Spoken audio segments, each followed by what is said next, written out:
You want me to get out of your picture? Don't matter. Our country was attacked September 11th, 2001.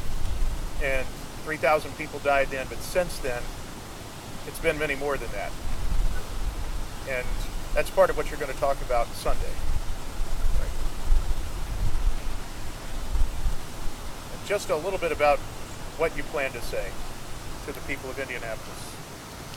Well, first of all, I think in my mind it's an honor to be asked to do this, because there's a lot of people that have a lot of different opinions, and for me to have the opportunity to tell our side of it from the military standpoint is a great honor. When 9/11 happened, it was a time when we all became one. The first thing about us was that we were Americans. It didn't matter about our religion, it didn't matter about our politics, it didn't matter about our race, because something happened that hasn't happened since Pearl Harbor. We actually had somebody come to our soil and attack our citizens. And so when they started to talk about building a monument here in our city, they came to us at the War Memorial and they asked us about, what would you guys think about having the monument on your property? And the truth is, we felt that we were not qualified or that we didn't meet the criteria. And the reason for that is because 9/11 was a first responders activity. And the fire and the police and the EMS folks and the people that did the recovery operation afterwards, those were the heroes. And those were the people that we felt that these monuments should honor. Well, since that time, 5,000 of our brothers and sisters in the military have given their lives because of this conflict, because of this time frame. And so recently, when they came to us and asked us to reconsider, we didn't have any trouble at all reconsidering that, and the War Memorial Commission agreed that it was time for us to do this. We felt we had some legitimacy. We felt that we had a seat at the table from the standpoint of being involved with the same type of activities that resulted as a start of 9/11. And so it was easy for us to make that decision. On Sunday, one of the things that we're going to talk about is that we're going to talk about heroes. We're going to talk about police and fire and EMS, and we're going to talk about military. We're going to talk about people who make a difference in our life. We're going to talk about people who, when they strap on their belts and their clothes and their turnout gear, every time they go out, they put their lives on the line.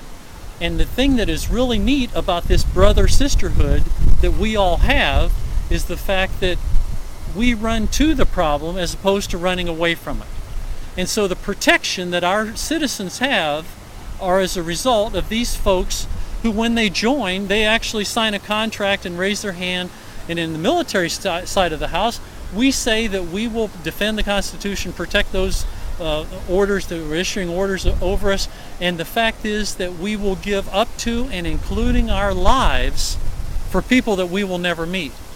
And I got to tell you personally, whether it's fire, it's police, it's EMS, or it's military, that's a special kind of person that would do that. To be able to put themselves in that kind of a situation on a daily basis is very important to our country, and it's very important that we build monuments so that people can remember that. Now, there's a two-part system here.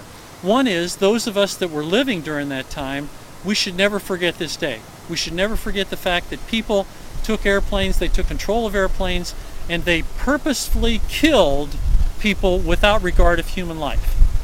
The other part of it is those who were not born yet during this time, that they understand the importance of what 9/11 was to our history and is to our history. Because the fact is that we haven't been attacked on our soil since Pearl Harbor, December the 7th of 1941. And so monuments are supposed to do something special. They're not just something that takes up, property, but what they do is they're reminders. They teach people, they educate people, and they educate those about those who served during this conflict. They honor those who gave their lives and pray for the souls of those that gave their lives. And the other part, the last part of that, is that they remind us of the future. that if we don't do the things that we should do to protect America, it may happen again. But the whole speech on Sunday is going to be about Americans first. Instead of worrying about our politics, instead of worrying about our religion, instead of worrying about our race, we need to think about being Americans first, and we need to pull the rope the same direction, the same time, every way. Because let me tell you what's going to happen. If we don't do that, there'll be a group of people, a country or citizens that will decide how we will live our lives. And they will take our freedoms from us. And once those freedoms are gone, they're gone. Getting them back is not going to happen.